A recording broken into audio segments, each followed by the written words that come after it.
almost ate it on camera, stepping over my yoga chair on the floor. It would have been a meme worthy moment. Yeah. Um,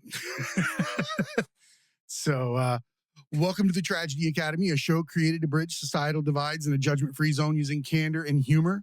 My name is Jay. Today we are joined by Dr. Eric Weiss, regenerative medicine specialist, co-author of Educating Marston, and also the founder of North Florida Stem Cell Clinic, correct? That is correct.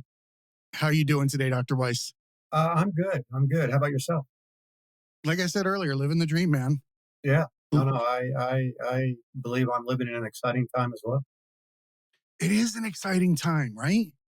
It is. Like if there was ever a moment where the proverbial gas pedal is being pushed, with advancement of society and the medical stuff that we're going to discuss today, it's now. Oh, it's amazing. Like it's exponentially changing day to day because of the fact that we have just so much capability around analytics and diagnostics now. I can't imagine what you have at your fingertips or what you feel like you could be touching any moment. No, I was just talking to a guy, Bruce Patterson, kind of world-class molecular biologist, pathologist, and he developed an AI program to look at different combinations of inflammatory markers in the body. And there's 11 billion different combinations, but he's starting to find out that certain diseases have certain patterns, which will give us a whole new diagnostic tool. Just something he came up with thinking about how to do that. But that's what AI can do. It really can, and first of all, why don't you tell us, who you are, where you're from, and then we can get rolling into some of this fun stuff because I think we're just going to breeze right by it if I don't give you the chance. Okay. My name is Eric Weiss. I grew up in Florida, ended up going to Davidson College, then Duke University Medical School. I headed out west to University of California, San Francisco for my general surgery residency, back east to University of Miami for my plastic surgery residency. Joined the Navy because they paid for medical school. And after getting out of the Navy, I opened up a private practice in plastic surgery. And the real question is, how did I get into regenerative medicine? And that's the bridge. That's the bridge we'd like to go walking across for this episode because it really doesn't fit what it is we're going to discuss today. Right, it doesn't fit at all. But obviously, this is one of the single biggest thing in your lives is your children. My youngest child, Marston, is on the autistic spectrum. And in fact, we wrote a book called Educating Marston on all the things we did for our son. But it became apparent early in my career that there ought to be some way to help my son. I saw, incredible examples of brain plasticity with traumatic injuries that I took care of, both as a general and as a plastic surgeon. What is it? Neuroplasticity, the changing inside of the mind that it develops throughout the time after a TBI. Correct. No, I took care of a kid that got hit in the head with a metal object and literally lost, I would say, at least a third of his brain. And when I stopped taking care of him, he was in a coma, transferred to a long-term care center. And it made the news. And about 2 years later, I was reading the San Francisco Chronicle, and it just mentioned him that he had graduated from college. So I called the neurosurgeons, and they said after 6 months, he woke up. He just kept getting better, better, and better. And he had a little bit of left arm weakness as his only deficit after losing a third of his brain. And that made a huge impact on my life, especially with my son who had brain issues. That if we could just harness the power of neuroplasticity, that he should be able to be both significant. I think that, we talk about the steps that we go through in life that we don't realize are actually a path until we look back at the waypoints that are lights in different crossroads. And I'm sure you could probably attest to this, that though you're a plastic surgeon, there's probably things within plastic surgery that most people would not necessarily know in stem cell research. There's a lot of regenerative things that are done in plastic surgery. It's not just about eyebrows and noses and things like that. There's a lot of background that probably assists quite a bit, or at least in foundationally understanding how that can impact how you can regenerate or grow things back, after a severe accident or trauma. Right. Well, plastic surgery has this wide ranging um, spectrum of study. Most people don't realize the first kidney transplant was done by plastic surgery. Uh, we developed out of wartime injury in Mm, how to fix big, deficits, amputations, holes thrown in people, burns. Most people don't know what I do at night, from, motor vehicle accidents to dog bites to the face to interpersonal violence, right, burns and things like that. So there was a huge crossover. There's nothing worse than missing skin. And right, so there was a big push in plastic surgery, is how do we make the body regrow as opposed to scar? And as you say, a lot of that kind of got started at University of California, San Francisco, and Stanford, and things like that. And so I was there at ground zero, never thinking that it would really pertain to my life, when it turned out to really pertain. right. Those structural, issues that happen after an accident are no different than the issues, or not issues. I hate the word issues, but the state of how the mind is at this particular moment without having that regenerative application added to it. And I guess in this case, it's using stem cells is what we're here to discuss today, is Correct. giving that malleability back to the mind utilizing stem cells or something of that nature. Right. I would love to have you kick that off, and then we can kind of branch off from there. Okay. So the discovery of the stem cell was actually, great. U.S. wins World War II. Now we're in the early 50s. The Russians get the bomb. We're in the middle of the Cold War. Everybody's trying to figure out what's going to happen if we have to deal with nuclear fallout. And so, Mm, as we were studying radiation injury, we learned that young animals tolerated radiation better than older animals. In this case, rats. Rats did better with radiation injury. Young rats did better than old rats. And so they devised a beautiful yet simple experiment. And they took two rats, one old, one young, that had the same genes, so there was no rejection, and sewed them together. Made them conjoined twins. Then they injured the old rat. God, you better love that guy. Yeah, right. No, no, it was a great experiment. No, But I then, mean the guy that you get sewed to. If you're the mouse and you get sewed to the other mouse, you hope that it's not a jerk. yeah, yeah, yeah, yeah, yeah. And he's technically pretty good to give him one circulatory system. But Oh, then, wow. but then they went to injure the old mouse, and he healed like a young mouse. And so, as soon as they combined the circulation of a young animal with an old animal, they saw that their circulation got better, that their liver started making more Mm, enzyme, more cells, the lungs got better, and their tolerability of injury went way up. And so the question was asked, really, in the late 50s, what circulates in young animals that give them youngness? What is that factor? And then it mm, took decades and decades and decades for us to figure out that we have something that circulates in our body called adult stem cell. If you go back to the early 90s, stem cells were the big rage, and there was ethical concerns about mm, taking cells from aborted fetuses to try to cure other people. Well, embryonic stem cells, which are a completely different line, um, they're not designed to heal. They're designed to make things, make organ systems and stuff like that. Whereas adult stem cells, we all have in our bodies when we're born, they are actually designed to heal. They are designed to seek out inflammation and have the body heal itself. And so these were discovered, and then we started finding out where they are. And we have these adult stem cells in our bone marrow. We have them in our muscle cells. We have them in our fat underneath the skin. So if we get cut, that helps in the healing response. But they found out one of the biggest depositories of adult stem cells is actually the umbilical cord. And most people figure, well, a baby is just born. Why wouldn't it have embryonic stem cells? And if you think about it, the embryo is completely formed by about halfway through the second trimester. So it just has to grow.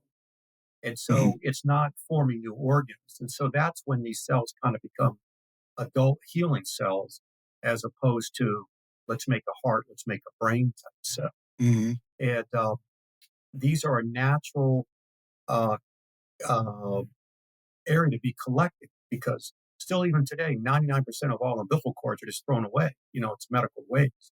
And we're starting now to find out, which Or is they're sitting in some scrapbook in the back of some mom's closet correct. in a little knot sitting there. There's probably more of those than we could possibly imagine that could have been put to use. Exactly. Exactly. And the amazing thing about these cells is that they're so new that they don't have the markers on their cells that make them like self.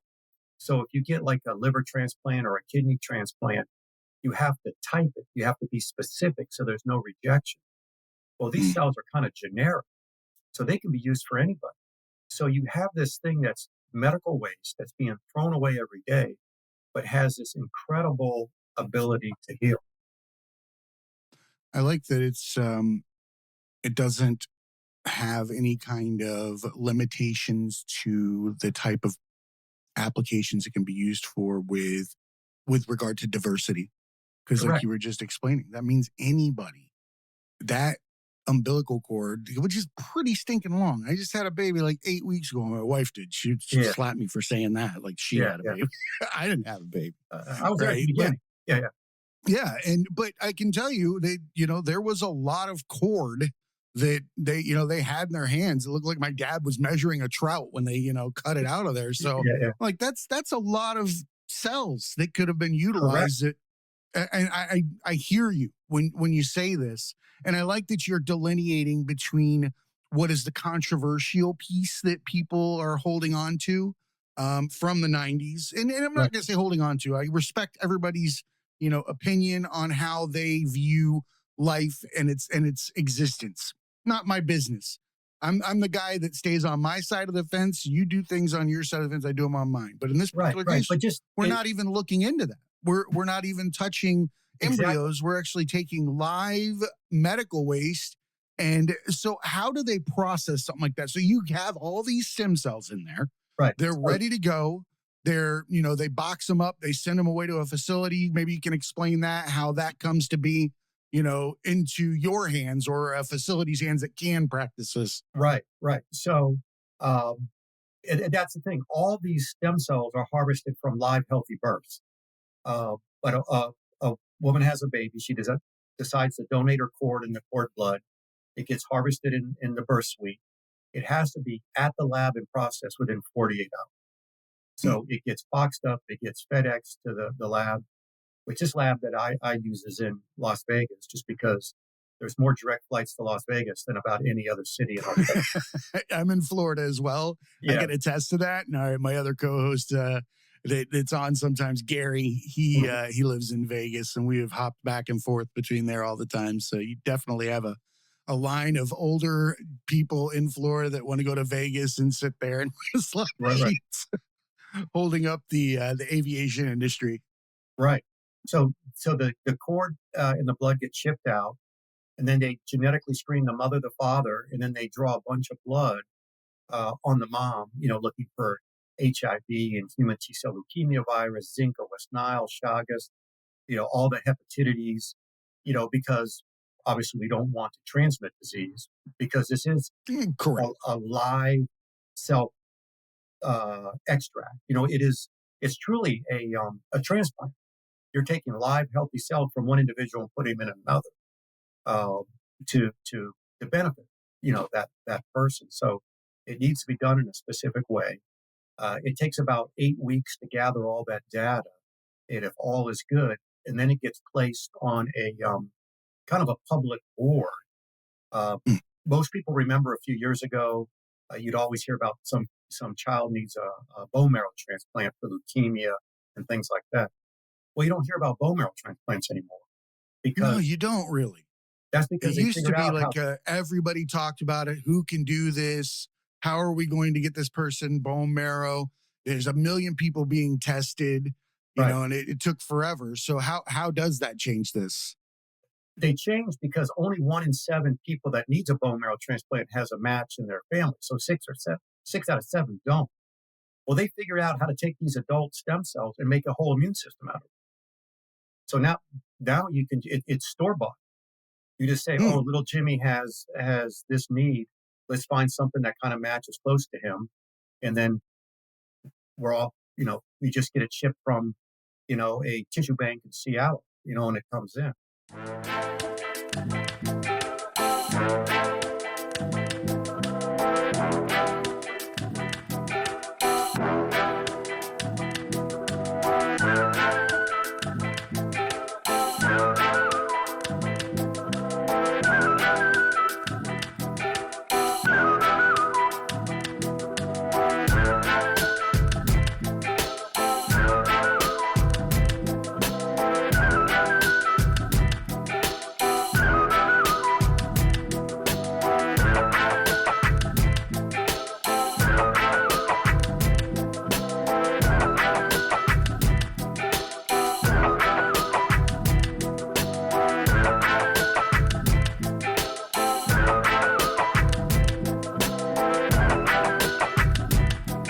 Well, most people don't realize that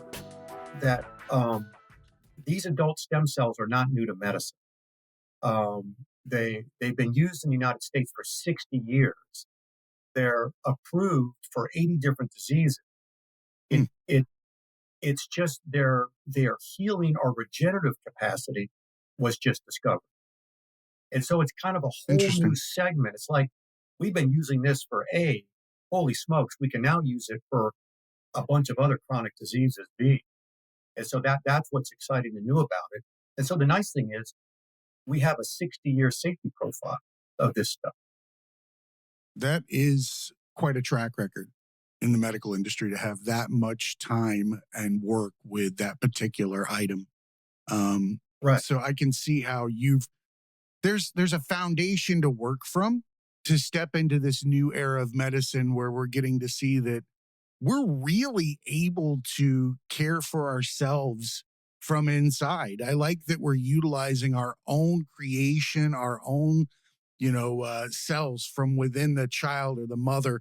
It's not outside. I believe that there's something to be said for that. We're amazing machines Oh, at the no. end of the day. The things that we create, the ability to, regenerate and re-navigate and that neuroplasticity after, head injuries and things like that.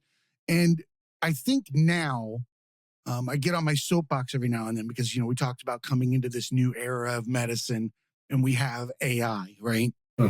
And I think that the advent of AI is giving us an opportunity to put the brakes on a lot of areas and allowing us to focus on patients in a new manner, right? Allowing doctors to be doctors, healers, in the manner that another human requires when they're in this state, Right. right? I almost see it as going back in time because Yeah. we became so focused on surgery or pills that became the bent of doctors. But if you can get the body to Mm, heal itself, you're way ahead of the game. In fact, I gave a talk on the regenerative capacity of wound healing, and I went back and over 100 years ago in 1910, a local surgeon in Maryland gave a gave a talk at John Hopkins about he noticed that his patients with big wounds, he would wait till a woman has a baby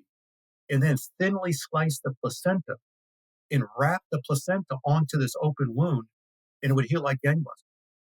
And he had no idea, but it was just an idea that he had and said, I wonder if taking these cells of creation would help the body. And so he just, he didn't know anything about immunology. He didn't know, but it's amazing the description from 114 years ago that this guy goes, yeah, you know what? You were onto something. You were just well, ahead of your time. it's so simple that it's obvious, but it's not. Correct. Right? Because you opened this by talking about taking two mice and putting them together and how they can survive after that as, they're independent creatures, but they're Right. working within each other, right?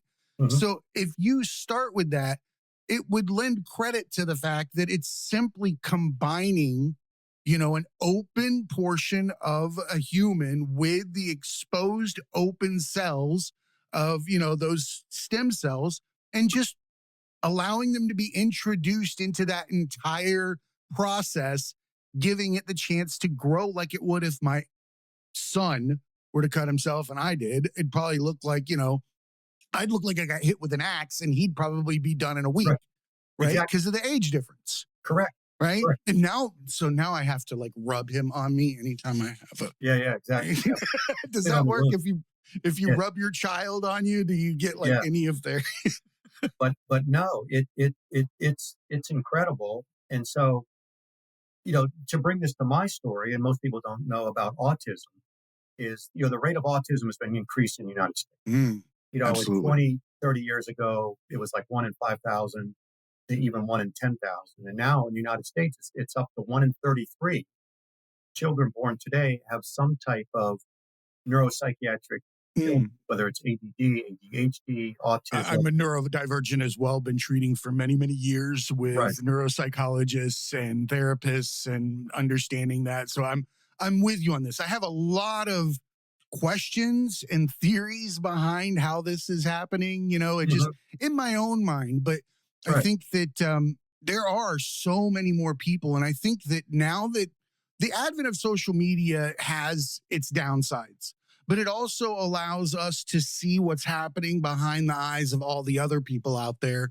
collectively. And you start to go, oh, it's not just me. Then you start to get a lot more diagnoses where we have our parents. I don't know how many of our parents out there had undiagnosed autism and ADHD their entire lives and just had it boxed into quirks. Right. Right. Or they just naturally found a job that they could do. It was just Mm, by natural selection, or their amen. parents. And it's so funny because I have a good friend, um, my age, who, dyslexic, doesn't do numbers, doesn't read, doesn't write too well. Um, and his father sat him down. His father was a surgeon and said, all our other kids are blown away at high school. They're going to go to college. I don't think that's for you. What do you like? And so he exposed him to a lot. But to make a long story short, he took a course on glass blowing at a local school. His dad ends up, when he graduates from 18, takes him to Italy, finds him an apprenticeship, and now he's a world famous glass blower with, he's making lamps for people who are paying him, 5 grand each. And I he's love successful as that. any of his brothers and sisters who are doctors and lawyers.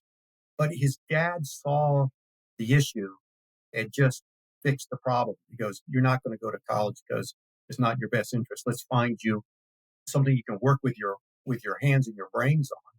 And it turned into glass A blowing. passion, Right. what you're naturally inclined to do. The show preaches it all the time, authenticity. I think Right. that autism is also a red flag for the rest of us to understand that we're holding on to mental baggage that is not necessary. Mhm. Societal norms and grievances with each other and cues that require us to hold on to information in our heads and, ruminate over our social situation where somebody that's autistic is like, no, I'm done here. This is what I like. This is what I don't like. I'm not even going to engage with this dance that the Mhm. rest of these people are doing. I don't necessarily see it as anything deficiency in any way, shape, or form. I think it's just like you were explaining. It's a different way to approach life and how they were designed, right?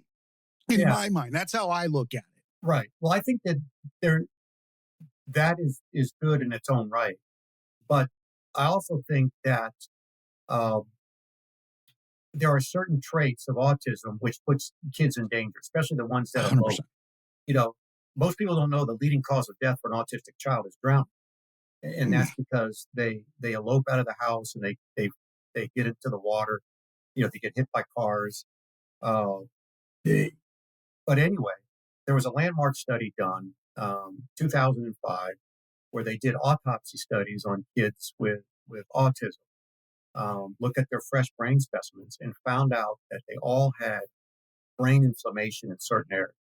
mm. And so this was the first time that somebody said, okay, autism, there's something different about their brains. They have this inflammation, and it fit into our are kind of diagnostic criteria of other neurodegenerative diseases. Alzheimer, brain inflammation; Parkinson, brain inflammation; ALS, brain inflammation; multiple sclerosis, brain inflammation; cerebral palsy, brain inflammation.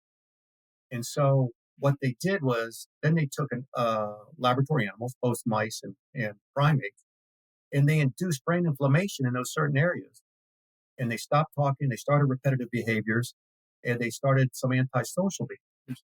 So then they said, okay, well, let's see what we can do about this brain inflammation. And that's where it sat for years, over a decade. And now, at the same time, the traumatic brain injury people were looking at traumatic brain injuries, and they noticed that just like CTE, why can you get a concussive or even a subconcussive blow and then 20 years later be 30 times more likely to have dementia? And what they noticed is in some people with brain injuries, it kicks off this low level of inflammation Hmm. that never gets better. And sometimes that the inflammatory injury becomes worse than the original brain injury. And so there was a they started looking at drugs on how to stop this inflammation. 30 trials. And of course, the 30th thing they tried was umbilical cord blood. And not only did it turn off brain inflammation, it turned on brain restoration. And so they were the first people to show that an adult can grow new brain cells. Nobody knew there was something called a neurostem cell until like 2017, which is right around the corner, you know. And so Man. what that has done is shown that we can probably reverse some of the injuries from the inflammation.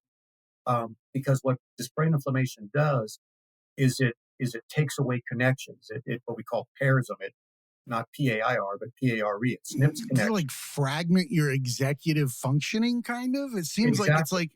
like that's what it seems like to me. Like it's still there, but it's kind of spread apart and it's being, stretched. All of those interconnections are just harder on themselves. Right. In fact, a lot of kids with autism, their brains are bigger. They just Huh. don't have the same amount of connections. So if they're not connected Ah, properly, it doesn't matter that they're bigger. Uh, and so right when that was discovered, Duke kind of picked up on it, and they just took 30 kids, all with autism, all that had their own stem cells bank, and they said, "Well, why don't we just give them their own cells, see what happens?" And over 60% got significantly better. An MRI study showed they had more connections in their brain after a single dose, and that their brain waves, their EEGs, started to normalize. That the ratio started to get better, the amplitude started to get better, and their socialization skills got better. And so, right when that happened, and they published their paper, obviously as a parent, you're looking for anything you can do. mm, My kid was 22 years old. He had maybe 20 words. He could probably put two words together. Uh, but we found a doctor, Thomas Loeb in Chicago, who was willing to treat him. And we gave him umbilical cord blood, and it changed his life. He started talking. He started executive function picked up. He started being able to follow commands. And then, shut the front door. no, it is amazing. Once you have the ability to learn, you start learning at this accelerated. Oh, you could only imagine all those firings and connections, and Right. They all start making especially if sense. you've been taking it in for so long and observing it, Correct. the ability it's probably exciting to him. Oh, exactly. Think of the kid that, like him, you could say, go upstairs and get your purple pajamas, but he couldn't say purple pajamas. He couldn't say, so his receptive, his intake was great. It's the output. And then you start making those connections, It's and amazing. they just take off like they were shot out of a cannon. It's an amazing thing to watch. So as you were describing that, I kind of I logged something in the back of my mind because it makes me curious now. Because we're talking about children that have autism, They've benefited from having cord blood stored. Mhm. They're going to use that to regenerate their brain and give them the opportunity to get that neuroplasticity or whatever it is that it's doing in there. How does autism happen if those cells are available between birth and that state? And that's just a curiosity question, Oh, because now it leads you back to, well, is there an outside influence? right. Because now I hear it, I'm like, I've never thought that before, but what is the link in the chain that puts autism and that stem cell, what clips it? Exactly. And that autism study that they did with the autopsies, it was very interesting because they had the histories of the children, and they divided them kind of up. Kids that were never kind of right, they missed all their milestones, and then Hmm. kids that were normal and then regressed. And they all had inflammation in the same area. And so the question is what's causing the inflammation? One of the things we've discovered that came from this discovery that it was inflammation is that mothers can pass inflammation to their child. Uh, and so if a woman has a significant viral infection in the first trimester or a bacterial infection in the second trimester, they're much more likely to have an autistic child. And so, Wow. uh, even if you go through your first trimester during the winter months, you're more Mm. likely to have an autistic child just because of the viral hits you're taking during the flu season, so to speak. You know, So it's that's so wild to right, and think so that there's mothers such influences. right, and and there's a lot of reasons that mom can get inflammation, and you know, uh, obviously I don't know, and I'm not you know particularly pointing at anybody, but uh, we know that women who are overweight or obese have more inflammation in them, and they actually have inflammation that can be seen in the uterus. And Mm. so, two-thirds of women who are getting pregnant today are overweight or obese. So that's one thing that could be adding inflammation. We Mm. are now currently vaccinating pregnant women, and we've never ever done that or studied that. And so, maybe vaccinating a pregnant woman, by inducing inflammation, when we thought, oh, we'll give her the DTaP so we get some pertussis antibodies, which will cross Mhm. the blood-brain barrier or the placental barrier, so that the child, when it's born, will be covered against whooping cough. That's a pretty Mhm. good idea. But we know that these other signals of inflammation, something called cytokines and chemokines, can cross the blood-brain barrier and the placenta. So Mm. maybe they have an issue. Maybe vaccines have an issue. Who knows? In many states, the first vaccine for hepatitis is given on the day of birth or the second day, in the Mhm. hospital. And so all this can start to be sorted out uh, with studies because now that we know that there's inflammation there, we can start trying to, to pick it up on when did it occur? Were they born with inflammation? Did they acquire it at a Why year? wouldn't it subside? Because to me, in my mind, so I'm not a doctor. No, So you have these cells, right? inflammation that is, yeah, that has a baseline to me, at birth or, at such an early age seems, you know, um, like a disease. If it's something along that line. Right. No, no, I agree completely. Why and maybe it's happening more than we know, and most people can cure this, with their cells. And there's a group of people that don't handle inflammation well because now it's looking like these genetic markers for autism that the genetics may not be something that affects the neurons, but it affects their ability to handle inflammation, which then affects the neurons. Interesting. And so you're right. If we have these cells in our body, why don't they just jump out of the bone marrow, go up Yeah. to the brain, and take care Ugh, of the problem? lazy bastards, get to Yeah. work. Well, I'm sorry, I'm always joking about this stuff. I right, like, right, I can't, yeah, I can't get overly wrapped around it because, I'm looking at my newborn son, right, right. and I'm watching him progress through these milestones that are very fast. Mhm. and how they perceive everything, how they take in, their surroundings. Are they focusing? Are they smiling? Are they, and Right, I have to sit there and watch, just the other day, I'm like, is my son making eye contact with me? right, Is my son right? And because there's always that chance. Is he smiling? So this has got to be, this is everybody's world that has a child, right. right? There's that window of unknown. And it does this is this something that we can get into where we can provide maybe a newborn child with a dose of, say, stem cells at birth Yes, to eh, maybe jumpstart, right, 'cause it that looks issue if it's there? yeah, 'cause it looks like they're very effective in hypoxic ischemic injuries. So the child that gets the cord wrapped around its neck, it Cerebral takes it palsy. right, and they have a little stroke at birth, cerebral palsy. They're now, harvesting that because the placenta is a huge store for stem cells, and so, you can squeeze the placenta, get those stem cells that weren't gonna go into the child, and then give them back to the child a day later or 2 days later if they have an injury. That Oh, that that's amazing. those studies are being done now.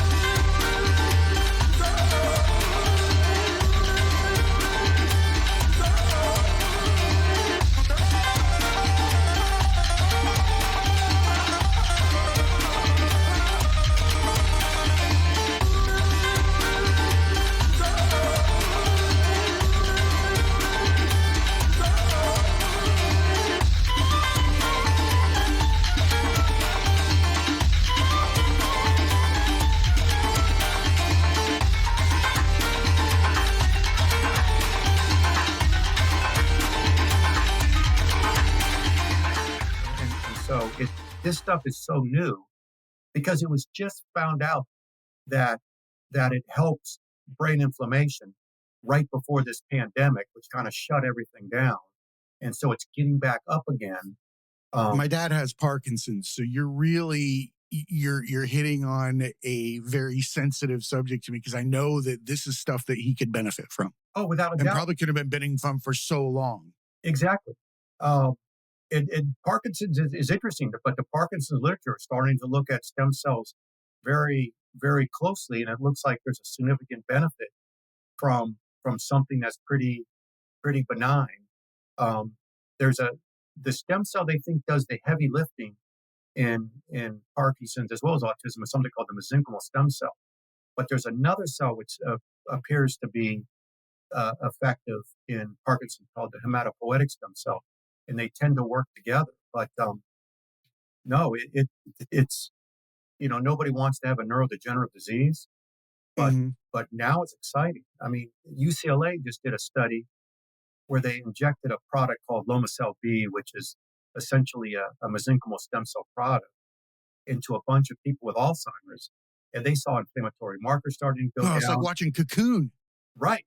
God, I haven't seen So I that movie just in a long revealed time. my age, but Yeah, yeah, yeah. this is what I'm thinking. Like, I'm getting excited with you because I'm thinking about all the people that are sitting in chairs right now, prisoners of their own mind. This is why I never speak to anybody with a neurodeficiency of some sort, or mental faculty that I don't understand. I never speak to them anyway, except for how I'm speaking to you now, Exactly. because I swear to God, if I get locked in my own head and people start talking to me like I can't hear and that I'm slow and they want to give me my peas and things like that, I'm going to get pissed because in my mind, all of those people they're still there in the same capacity.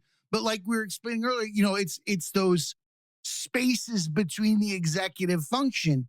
But it just sounds like this is like just snatches it all back in place. It's kind of like it gives it all that plasticity again, where Right. they Well, I didn't think forget that's who they were. They just can't get to it. It's in file cabinet C on the other side there. And that bridge is now made of paper mache. exactly. And that's why I think autistic kids, can act out. And they're so frustrated because they get the stimuli coming in. They can actually process it probably, but they can't respond to it. Or, and it That's just, horrifying. right, right. And so the only thing they have to do or can do is vent their frustrations physically. You only get so many ones and zeros to respond with, Correct. right? And if your bucket, your toolbox only has an air horn and a hammer, You and that's what you're going to use to get people's attention. It right, might have other stuff in there, but maybe it's the matter of giving lenses through these stem cells that allow the recognition of the additional capabilities in the mind, right? I like to sure, think from the outside in. I think that we're born with a certain amount of tools for our mind, right? right, But we assume that other people have the same capabilities. And that doesn't mean that one person doesn't have a monkey wrench, a screwdriver, and all that stuff in there. But maybe the lenses that were given to them, we'll say they're mental lenses, are like looking at that old cereal box with the red and the green, and you can read this and you can read that. Doesn't mean that the one, two, three isn't there. It's that you don't have the lens with which to view it through. But if you have something that comes through and polishes that up and allows you to see all those things at once, it's a fucking new ballgame. exactly, exactly. And if you would have told me 4 years ago or 5 years ago that my son would be fully conversant, have a driver's license, living independently, and having a job, you know, I would have told you, from your lips to God's ear. But the change in him was, like he was touched by an angel. I'm telling you, it was crazy. We gave him the stem cells, and all of a sudden later, he was pouring pancake syrup on his pancake, which he had done for 22 years. And he put it down and looked right up and said, "Where does syrup come from?" Just like he was thinking. And I'm going like, "Where I does gotta syrup?" ask, That's the first question he ever asked in his entire life. Where does does he syrup? remember his interactions up to then at the same capacity or level?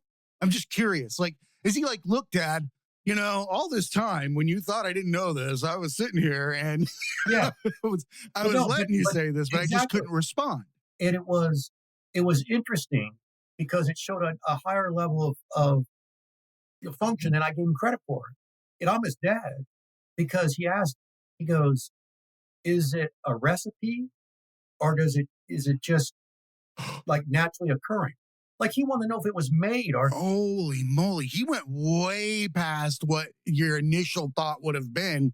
Did yeah, this come from the pantry or the fridge? Or, exactly. maybe the grocery store, So then I was but not. explaining, oh, it came from a maple tree. You cut a hole in it, and you hang a pail, you know, Son and and so like I said, and once he started having the ability to line up his ones and his zeros, he just started learning, I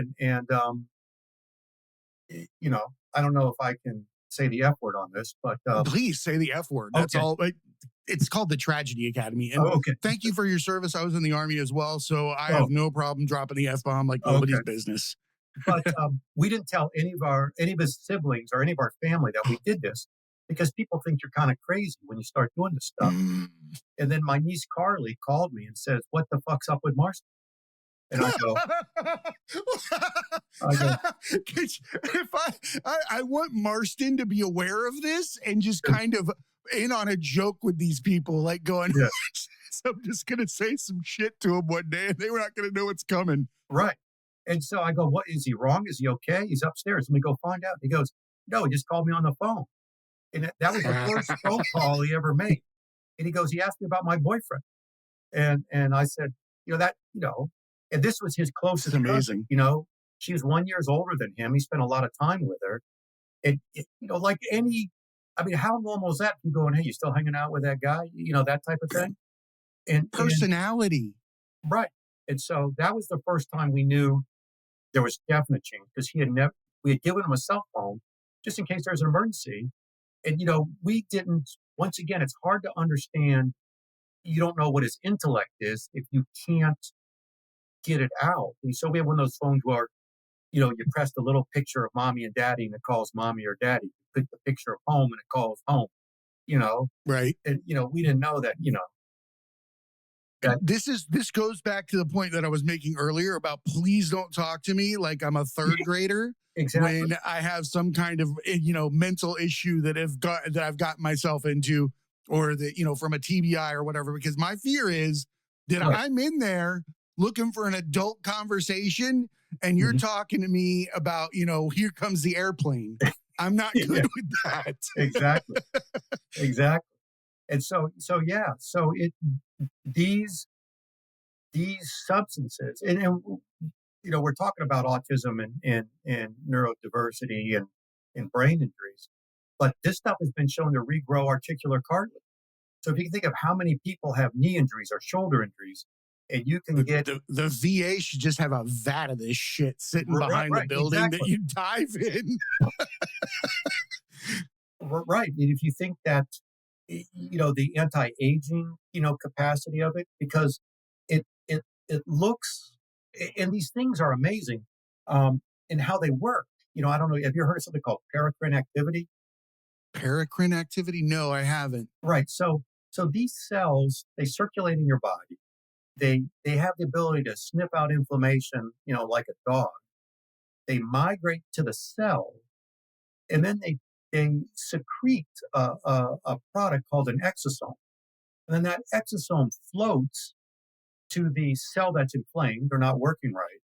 It gets taken into the cell, and that packet has the protein information to turn on its cellular machinery to make it repair itself. So these It's cells, insane. right? These cells don't become you. They teach your body how to heal itself. It's an Mm. amazing, and they make different things for different problems. So one stem cell can make 6,000 different products. You can inject it into Wild. your body and have it help congestive heart failure. You could have it help Alzheimer's. You can have it help, degenerative joint disease. It can help eczema. It looks like it's going to have a something to do with diabetes. So it's just these It cells, makes sense. right? You know, it it it was designed to heal the body. And if you think that every cell in your body has the same genetic material, and it's just different by which genes are turned on, and then these cells can go in and turn on genes that were turned on when you were 18 or when you were 15, and Oh and man, I'm getting hyped. and take You mean that. I might still get to dunk? Yeah, Like it could still be in my future. Like we're not far from being able to regenerate me to the ability where I could go outside and do a dunk because I've got the right amount of stem cells getting to me. Oh, I like right, this. exactly. And so the as we develop antibiotics and vaccines, you know, nobody dies. Well, not nobody, but not many people die of infectious diseases anymore. But these Mm. chronic diseases have started to rise, and from metabolic syndrome, hypertension, inflammation, heart disease, inflammation. All these things they will be Diet, sedentary life, intake of all of these carcinogenic and other materials inside of our own food, right. pipeline. Oh yeah, don't get me started with that. But if we can start, knocking out the inflammation, because look, the biggest concern we have is you have this bank of adult stem cells, but 90% are gone by the time you're through your teenage years. Gosh. So now 95%, there's just lonely in there hanging out a couple of stem cells left. right, and they age quickly. By the time you're mid-30s, 95% are I gone. partied a lot, man. My stem cells are not looking good. Yeah, yeah, exactly. That me too. And so, and every time you have a significant injury that they have to go take care of, that bank gets depleted. And so the guy that has a heart attack Mm. at 40 and these stem cells help his heart get back in track, then all of a sudden he's physiologically 20 years older because his bank account has just been, you know, instead of having, Sweet. So $50,000. we have a chance to replenish our bank account. Correct. You do. That You is do. amazing. So how is this utilized? Like what's the process for someone to intake these stem cells? Say, your child with autism or a TBI. Is it Yeah, intravenous? it's intravenous, and it helps in spinal cord injuries, which is Oh, that's amazing. amazing. Right. And so, um, I guess if you're interested, you can go onto my website or you can just search, stem cells for autism, stem cells for traumatic brain injury, stem cells, and it'll probably lead you. There's not a lot of people doing this in the United States. I mean, the biggest probably thing is people think it's illegal, and it's not illegal. Obviously, if it was illegal, I couldn't do it. But It got reefer madness. Like, I mean, let's just be honest. It got reefer madness and it screwed it up for a while because, we need the stink to wear off of things. We've seen too many, your brain on drugs, whatever it is. It's the same theory. We're being exactly, told something's bad when it's got so many other applications and capabilities that it just can't get in front of anybody because it's not going to be funded, right? right, Because it's been given this horrible, what, you know, what's the word I'm looking for? Perspective, the way that people look at it, right? I right, mean, we see right. this with They now made the it VA is working with what? They're doing trials on psilocybin. They're doing correct. trials on ecstasy or MDMA and other things like that because of LSD. All these real functional things that can help guys with mental health Yeah, issues, that PTSD, ayahuasca, and all that stuff. ayahuasca is It, so amazing. Like, right, right. I want to try it. Like, after seeing the things that it does, and not for anything but just to reset the human experience to a certain degree. Yeah, So the colors are bright again. There you can appreciate them. They don't talk about that a lot. right. Like, The whole resetting the brain thing, you know,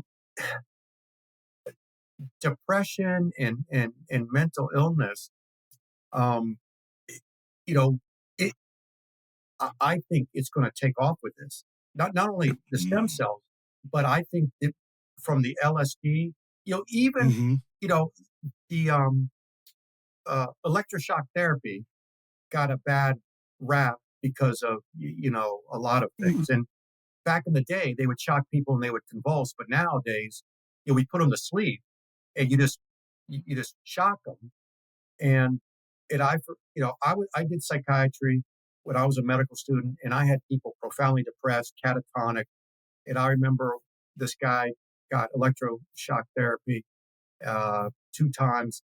I walked in one day and he said, "Good morning, Dr. Weiss," and I went.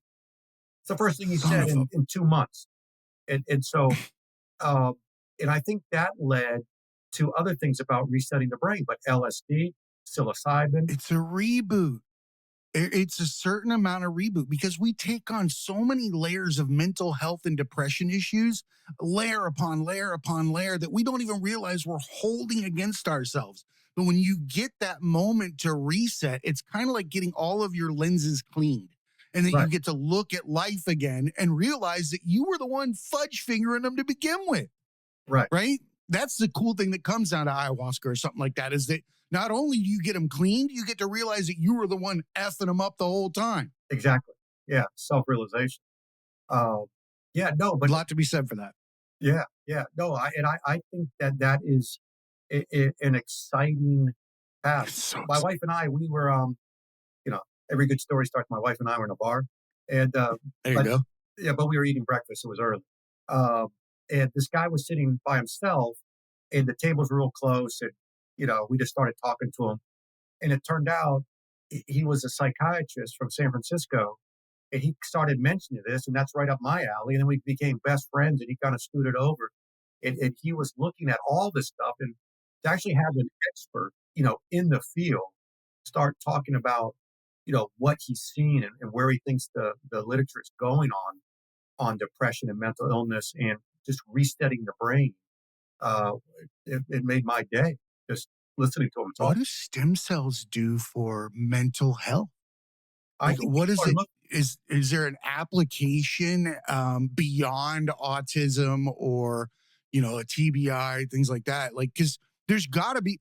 I swear to God, I get enough anxiety that if my brain isn't inflamed, I'm pissed Right, because it exactly. should be glowing red like somebody just lit a match. I I I bet there is, um, because they once again, they're starting, animal studies and autopsy studies, and they're finding out that chronic pain inflames the brain. Mm, And so, um, and I don't know the difference between physical pain and pain on the inside. What's the difference? They're finding we don't know. post-traumatic stress disorder probably, is neuroinflammation. And so the biggest problem with neuroinflammation, it's hard to see unless it's an autopsy. So sooner or later, Mm, somebody's got to go, you know what? Let's look at the last 30 suicides, mm. that were pills and not trauma to the brain, and see if we can't put something together and see if there's inflammation in certain areas. But it makes sense to me that all these diseases that we used to say there is no cause, it just means we haven't figured it out yet. I say that about fibromyalgia all the time. Oh, I'm like, it's not real. I'm like, it just hasn't been given the right diagnosis for your situation. I know that that probably just hit a whole, I'm going to get hate mail for the next 20 years, but I think that it's just something that hasn't been properly diagnosed or the diagnosis doesn't exist yet. exactly. And not my idea. Once again, Bruce Patterson, MD from Stanford, in his chemokine cytokines, just a phone call with him, he said, I think I'm establishing a pattern for fibromyalgia. Like I might be able to prove it's an actual disease. No I go, shit. I go, Oh, I'm going to eat my words. what? Well, no, but he might be able to do that because I read his work, I um, love it. and his work was on COVID. And I just called him and I said, do you think that there's a inflammatory pattern that you can pick up through your AI program on autistic kids? That somehow we can give you blood and you could say, yes, there is, and this is what's happened. And he goes, possibly, I don't know. He goes, but I picked up long COVID. I picked up Lyme's disease. He goes, I think I picked up pandas. And to be honest, I think I may have picked up uh, fibromyalgia. And so my bet Wow. is asking parents, let's get some blood work and send it to this guy and just see what he finds. That's amazing. Absolutely amazing. So I think What all the happens with long term genes over time? So, does this have the ability? Let's say that you're under stress in your generation onto the next generation. So, you have two or three different generations that have been through an extremely trying time. They've been under stress, they've been pushed through the years, run through the ringer, and now we're having children 3 generations later. Does that inflammation and that scarring exist within the very fibers of our DNA at the end of the day? Is that something that can be hereditary, passed on, or need to be, or am I just chipping away at the very beginning of what we could be doing with this? I think you're chipping away, but I think what you say is true. Uh, I think that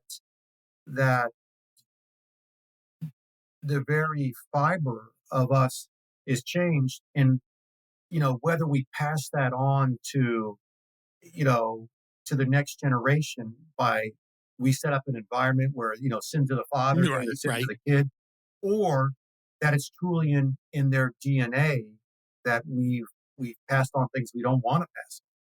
And these are all remarkable studies that can be done. I It would think be interesting to see, what I that is. can't thank you enough. I would hate to guess, and I'm learning things that I never thought would be true. I'm, Your I son's scenario is a movie, by the way.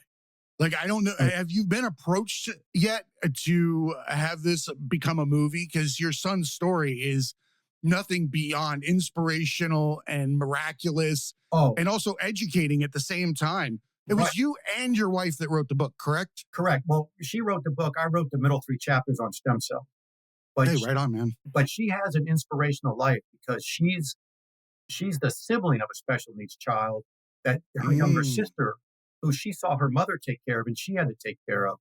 And so in her DNA, she knew what to kind of do for our son. And Mm. so when it became obvious he was going to need help all his life, she stopped working, worked on him full time, and she wrote this book like, this is what we did, this helped, this didn't help. But it's a manual. It's called Educating Marston. It's on Amazon. But it's also inspirational of about what a mother would do for their child. Uh, and then it gives you some hard things of what you can do. You can, what we did with our son, not to drown on. If your kid gets leukemia, the pediatrician knows what to do. But your kid has autism, they pat you on the back and say, go get therapy. Well, so Mm. we just decided to go out Here's to your dinner. puzzle piece license plate. Good luck. Right, exactly. So we decided to go out to dinner every 2 months and write down the pros and cons. What are his strengths? What are his weaknesses? What worked? What didn't work? What will he do? What won't he do? And, he hated physical therapy, dragging, screaming, but he had some gross motor problems. But you know what? He loved watching karate movies. So we took him to Taekwondo and he got fascinated with it. He ended up getting a black belt. Um, and it taught him movement. It taught No, him he's a respect. movie. When is he a movie? He's got a black belt. Okay, so now I was gonna wait until after the show to be like, is he willing to do an interview himself? Is that something that could be done? Is he aware of how miraculous he is? I think he Not that started. all children with autism or Yeah, without aren't miraculous, but right, there's something to be said here in this situation for him.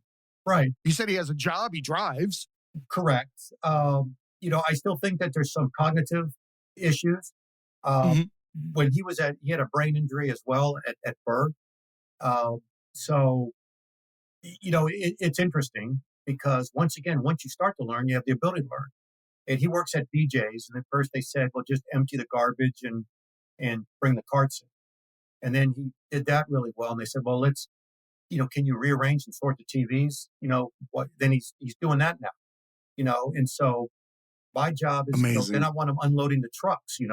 And slowly build up, brain connections and drive that cognition because Wow. life's a marathon. It doesn't where not where you start, it's where you end up.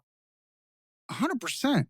And so Right? I agree with that 110%. I think that, and there's no high score, right? exactly. So stop trying to put stuff in your pockets and start paying attention to what's going on around you. Right. He and then when he kind of got done with taekwondo, it was perfect because the hormones were kicking in and he liked music. And we took him to a dance class where there was girls dancing and he learned how to dance. And again, it teaches your mind that you have to pick up a beat, you have to move at the same time. There's memory, it's socialization, and you know I'm an older You're person, so opening I can those say it. so many doorways in the mind when you start to introduce creativity, art, Exactly. music. That's a whole different part of the human experience that could have been denied to him through those distanced connections within the mind. Exactly. Exactly. Or people that limit people because they don't communicate well. Just like you said, here comes the airplane. When I told my wife, don't you dare. Right, when they have, E equals MC squared, going on in their mind. You Oh, know, dude. they're solving the world's problems, Exactly. and you got here You know, comes the airplane. a workable Palestinian state in the Yeah, I was just background of the thinking that. mind. Yeah, exactly. Okay. Here comes the airplane. Yeah, he's got the whole Mideast peace plan worked out in his brain. And this is the things that I think of though. But But I like to joke, Stephen right? Hawkins was similar. There's I love satire and I love when just basic comedy calls out things in life. And Yeah. it always stuck out in my mind. Like my wife hates this show and it's one of my guilty pleasures off the side, and it's Family Guy, right? Mhm. Because I just love the way that Oh, they approach satire and the stuff mhm. that we do as humans and how dumb we are. And I remember this episode a long time ago where Peter has a stroke, right? He eats Mhm. too many hamburgers for whatever reason. He has a stroke. And they go through this whole thing. And at the end of the episode, he walks into with hemiparesis on one side. and he's making jokes about himself, and it's the whole show. Walks in, and then it just does like a scene change, and he comes back out. And he's like, why are we not funding this? Because it's like he just immediately was better because he went into a stem cell clinic and Oh, got basically kind of what we're talking about, and uh, he was better. But I love that, it just points out that we have something so ready to be applied to the human experience, and see so many people obtain what they've lost, or they didn't know they had. well, you Like know, that's a game changer. To be able to remove the baseline of somebody with limitations is fucking amazing.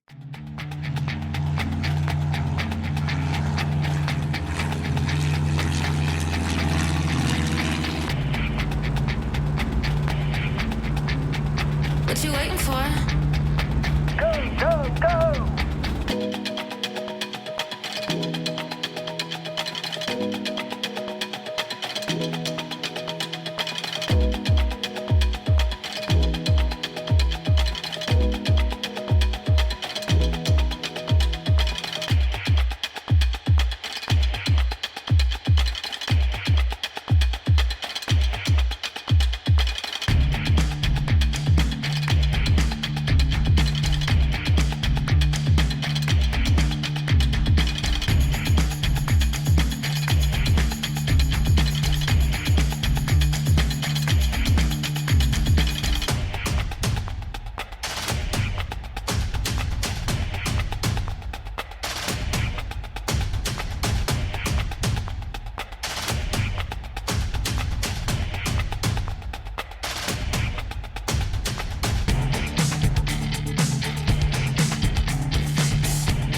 right. I think you would hate to be a conspiracy theorist, but obviously it's not big pharma. This is something that's naturally made. Um, I almost think somebody in Congress has to, like the Natural Cares Act, something like that. Mm, So it's like this stuff buried in is there. safe, it's available.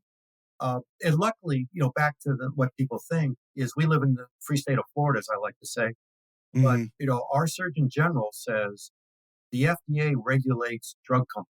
They don't regulate healthcare. Healthcare takes place between me and my patient. And if Mm. we agree that umbilical cord blood and its stem cells are safe and they're FDA approved for other diseases, we can use it off label. 20% of all medications are used off label. That's a fact. Right, Like 100%. Like nothing is used for what it's supposed to be or what it was intended to be used for. right, exactly, exactly. It's funny because, you know, I just gave somebody a prescription for Flomax, a friend of mine. And, older guy gets a bigger prostate. And, Right. Kidney stones. I know all about Flomax. okay, well, it was originally designed to be a male birth control pill. Shut the front door. No, Really? that was the original. We need a pill that works down there. And then every time they take it, they pee like racehorses. They go, oh, maybe there's Yeah. something Well, there. I mean, you need a lot of pee to pass a kidney stone. So I do agree that Flomax Yeah, does that. you and I have that together. I've got my Toradol, and my Navy doctor. Navy doctor. So just to wrap up on a little funny anecdote here, I got kidney stones when I lived in Japan.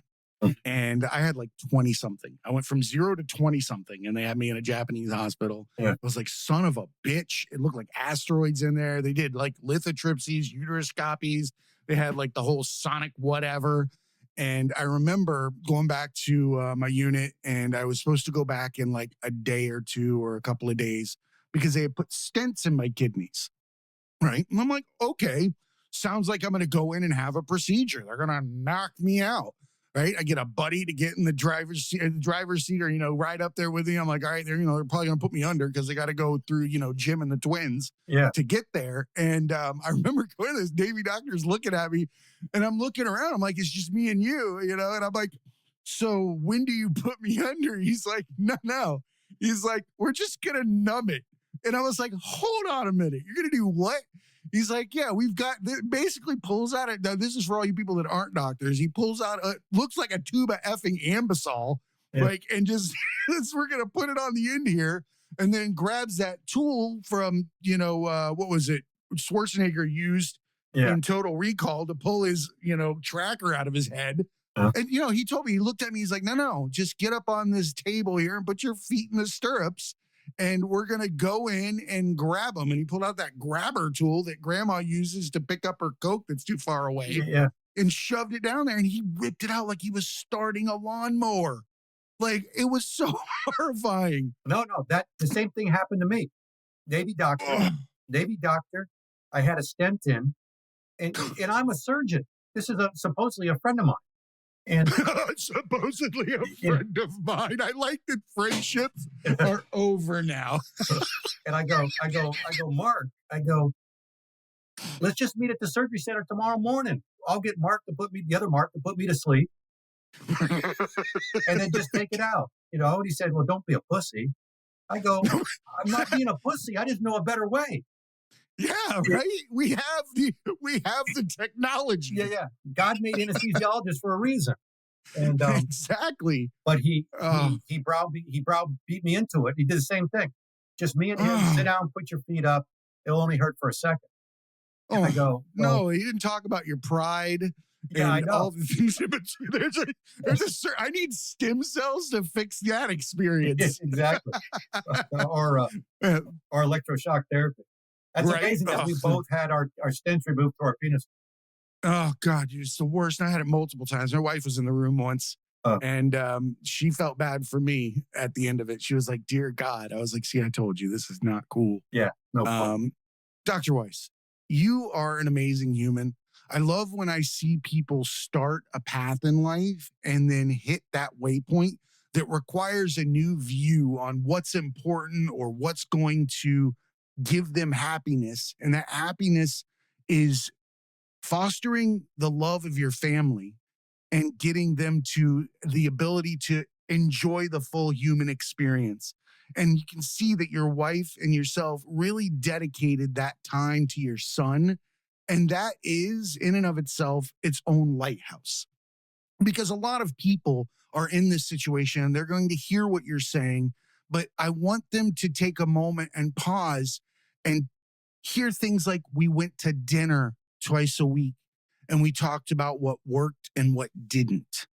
A lot of people get into the situation with, and I don't think it's on purpose, but I think that they can set someone to the wayside and find ways to just keep them comfortable rather than thriving, or to keep them, in a situation where in your eyes, they're in the best scenario they could be.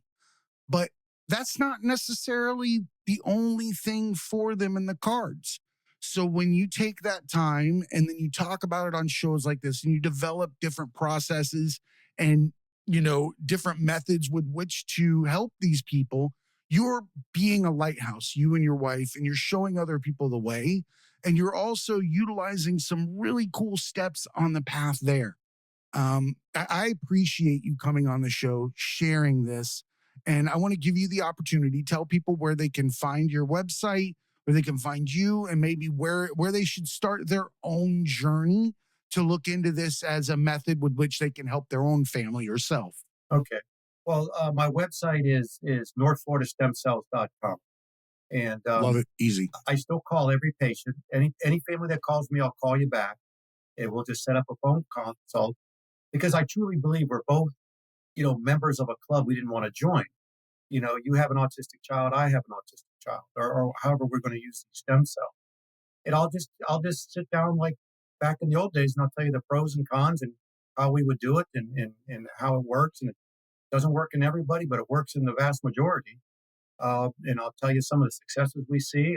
Well, if the root is inflammation, then yes, it wouldn't work the same in everybody because the source of inflammation is always going to be different. Correct, correct. But we've seen, I've seen crazy stuff. Where the speech therapist tells them you don't have to come back anymore. The behavioral therapist says you don't need to come back anymore.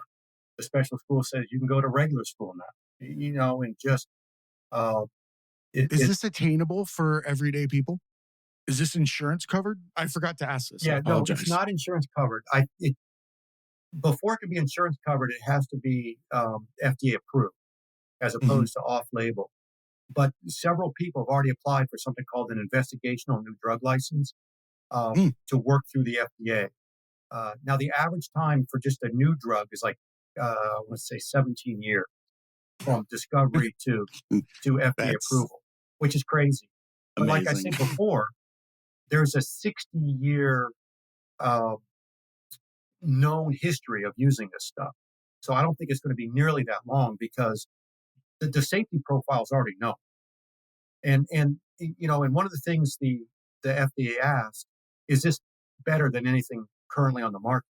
Well, there's nothing currently on the market. Yeah, I was about to say that last time I walked the pharmacy aisle, I didn't see any autism pills. Right, exactly. So I'm pretty sure we don't have anything in line right now that's doing what this is doing. So step 1 is safety, which is taken care of. Step 4, is it better than anything else? That's taken care of. So all we have is 2 or 3. 2 is, does it work? Which has been shown pretty significantly it works. And then the third step that they like to know is dosage and administration. What's the optimal dose? How do you do it? And as you would suspect, there's a lot of different stem cells. Do you need all 5 that are found in umbilical cord blood, or you just need 1? And these are all questions that are being looked at now.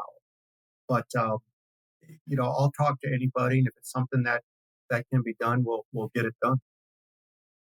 Well, I honestly cannot thank you enough. I appreciate you coming on and spreading the awareness and giving people information so that they can find a new baseline. Correct. I think you're removing that limitation now that we believe was forever.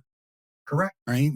But now, I mean, you have the ability to turn a generation around. If this is given the opportunity to be used in medicine today, in a rapid manner, like you're saying, that 17 years. I think that, AI gives us that opportunity for people like yourself to take the time to look at the implications on a granular level for how it helps someone like your own son.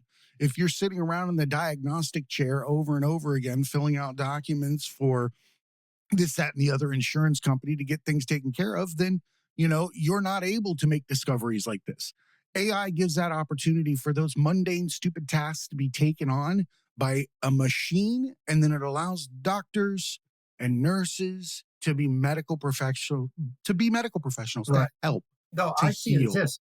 And most people, Einstein never had a lab. All his experiments were thought experiments. He just thought about it and goes, this ought to be true. And he wrote it down. And I so, love that he's that smart. Right. And so, I think AI starts to gather all this information and it starts to make connections that we don't see. And it just speeds up the whole process. Exponentially. Correct. Multiply. Just folding like DNA and knowledge. Right. It really becomes a thought experiment done by AI, and then we just confirm it. Because it's a tool. Everybody's afraid of it. It's a tool. Right. Like, are you scared of your wrench? Could it knock you out? Yes. Yeah. It could be used for that, but it's still just a wrench. Correct. Right? Don't hit yourself in the head with it. Use it. Right. Figure out the questions that need to be asked. Exactly. All right. Well, thank you so much, Dr. Weiss. You're welcome back anytime. Tell your son and your wife that we appreciate them being such amazing humans and allowing their story to be shared. Thank you. So, thank you very much, everybody. You know where to find us. And remember, be cool and keep learning. Just 1 second here.